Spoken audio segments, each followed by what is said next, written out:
So exercise 1, noticing your breathing.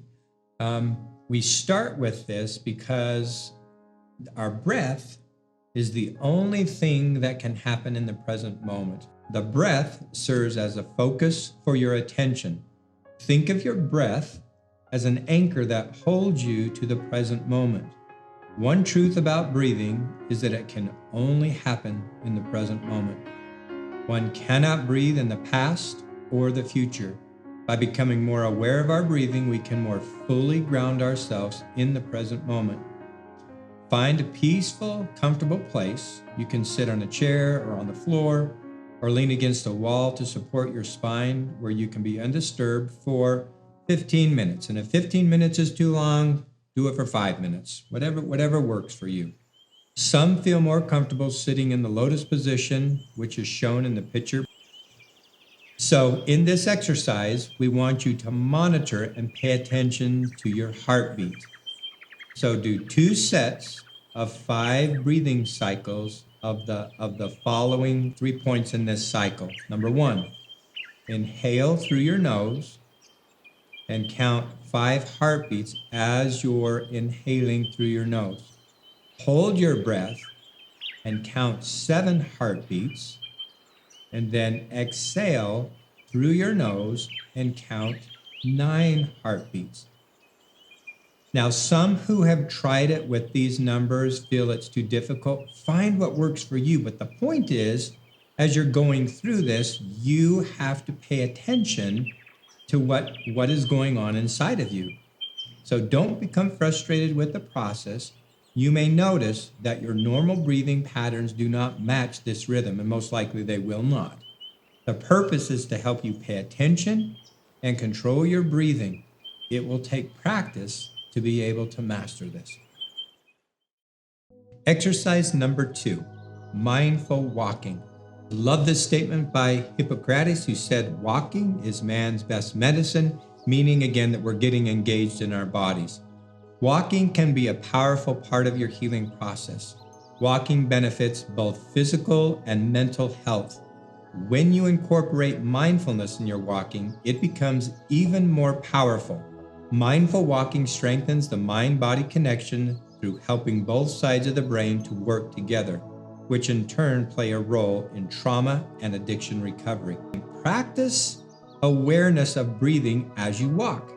Thinking the word in as you inhale and out as you exhale will help you focus your mind on breathing. Other variations of this are to imagine while coordinating with steps, fresh air goes in and stale air goes out, or to count with breaths and steps such as in, 2, 3, 4, out, 2, 3, 4. But just experiment with different things and see what works best for you, but it will help you pay more attention to what's going on. So, number 2, notice your surroundings. Expand your awareness to notice your surroundings as you're walking. Pay separate attention to each of your 5 senses. What do you see, hear, taste, smell, feel, and touch? For example, name the senses such as sight and focus solely on what you see for either several minutes or for a certain distance. For the sense of touch, you might notice the feeling of your muscles as you step and the feeling of the breeze on your skin. Notice the small details that you might otherwise miss while you walk. Number 3, positive declarations. Combining positive declarations and walking strengthens and supports your healing process. You can incorporate your daily declarations into your mindful walking. Phrases align with the cadence of your walking and can be either a 3 or 4 count. Experiment with what works best. Say each word as your foot strikes the ground and repeat the declaration over and over again as you walk. You may notice that you start walking taller and your breathing slows and becomes deeper. Some possible declarations might be as follows. I am enough. I'm enough. I am strong. I am here. I am safe. I am here. I am calm. I am walking. I am thankful. Peace comes in. Fear goes out. So just practice with those and see which ones work best for you. Other thoughts might come into your mind as you're walking, remembering that they are simply thoughts. You can briefly acknowledge them and gently let them be. Then you are free to return to the focus of your mindful walk. Exercise 3, finding a therapeutic yoga group. As I've mentioned before, that getting the body engaged in the healing process is a critical component to ongoing mental and emotional and physical health. So we encourage those who feel that yoga would be something they would like to experiment with to find someone who is trauma sensitive, that they've been trained, and you can easily find that out and by asking the instructors, or just Google your local resources. But we would encourage you to explore the opportunities to practice yoga as a part of your healing process. There are all types of classes for beginners. The purpose of practicing yoga is to help you notice your body and get a better feel for what it's trying to teach you. It is important that you locate a yoga teacher and group that is trained in trauma and addiction recovery work. When you do this type of body work, you are accessing the deeper regions of the brain and the limbic system and engaging in the healing process. You are giving it attention.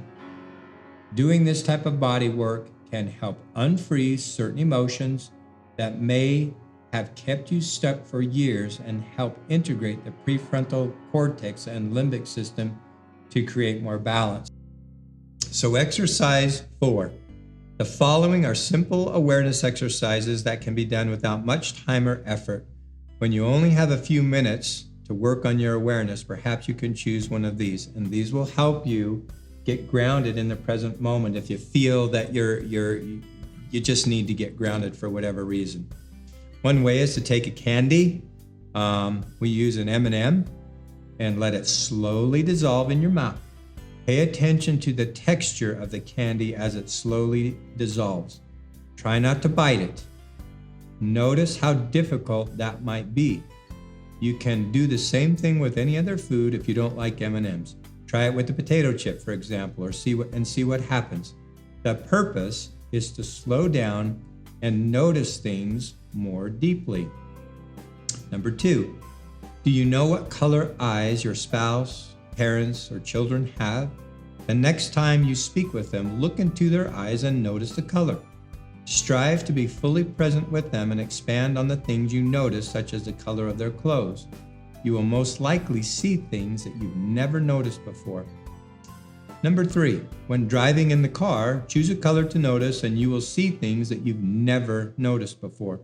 This is an exercise in mindfulness practice, meaning that you are proactively choosing what to place your mind on.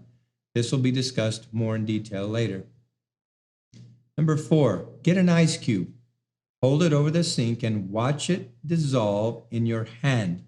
Notice how it feels as it dissolves. This is an exercise that can help you become more aware that everything is in a constant state of movement and change. To be with what is actually happening now can help you increase your capacity to fully take life in. Number 5, while fixing a meal, be fully present with each detail of the process. Slow down and give each portion of the meal the awareness and attention it deserves. Be grateful for the food you are about to partake of. Do not let one detail of your movements go by without being aware of it. Most of the time when we're eating or fixing food, we're just rushing around a million miles an hour in the kitchen and like we're in a rush somewhere. Where are we always in such a hurry to get to? Is that I'll tell clients often, where are you trying to go to so fast? There's nowhere to go but here. And so learning to appreciate the present moment more fully, you can do it in all aspects of your life. So the next time you're preparing a meal, slow down, appreciate, be grateful for the food that's before you and prepare it in a way that it's done mindfully and with gratitude.